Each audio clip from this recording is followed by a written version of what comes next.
De la suite dans les idées est une présentation d'Aligo Innovation. Aligo, de l'idée à l'industrie. Dans les moyens de transport, c'est bien connu, le poids reste le nerf de la guerre.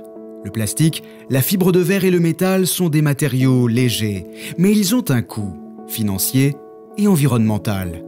Le bois, de son côté, semble répondre à tous ces critères.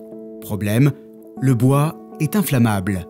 Or, 2 chercheurs de l'Université du Québec à Trois-Rivières, en tentant d'améliorer les propriétés anti-adhésives de fibres de papier, ont démontré que par une réaction chimique particulière, le bois ne brûle pas. On avait fixé du phosphate, du phosphore, sur la fibre, et on a donc obtenu un papier ignifuge dû à la présence de ce phosphore.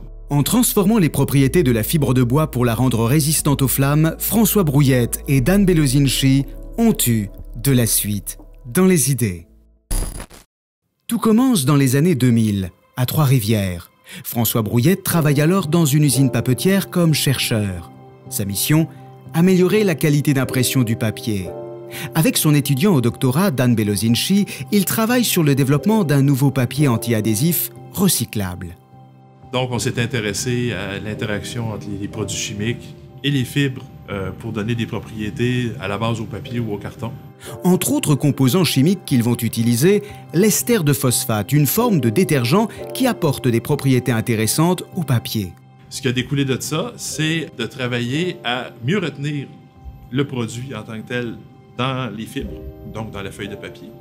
Et puis c'est à partir de ce moment-là qu'on s'est lancé dans l'étude de la réaction chimique qui s'appelle la phosphorylation. La phosphorylation, ce phénomène chimique qui permet donc de greffer le phosphate à la fibre de papier, n'est pas totalement concluant avec la molécule d'ester de phosphate, car nos 2 chercheurs constatent qu'elle a du mal à rester fixée à la fibre de papier. Cependant, la réaction chimique obtenue va donner lieu à une découverte tout à fait imprévue. On a obtenu non pas un papier anti-adhésif, comme on voulait obtenir au départ, mais on a obtenu un papier ignifuge. Parce que la seule présence du phosphate, donc du phosphore dans les fibres, les rendait ignifuges, même si ce n'était pas l'objectif qu'on s'était fixé au départ.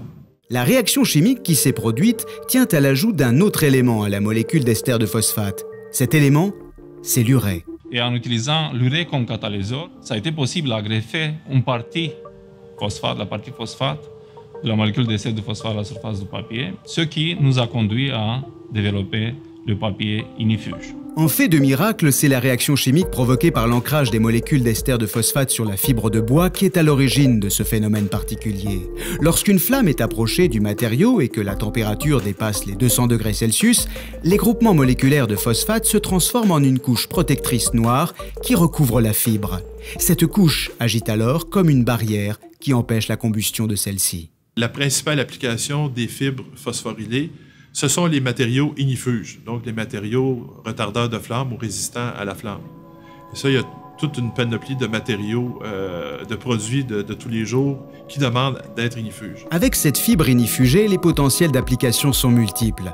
On peut produire du papier qui ne brûle pas, mais aussi créer des matériaux composites ignifuges et légers pour les avions, des panneaux de construction ignifuges pour les bâtiments et les maisons. Le procédé n'est pas encore sorti du laboratoire, mais à la vitesse où avancent leurs recherches et compte tenu de la demande croissante de l'industrie et des consommateurs pour le matériel ignifuge, François Brouillette et Dan Belozinchi pourraient très prochainement voir leur invention de papier voler de ses propres ailes.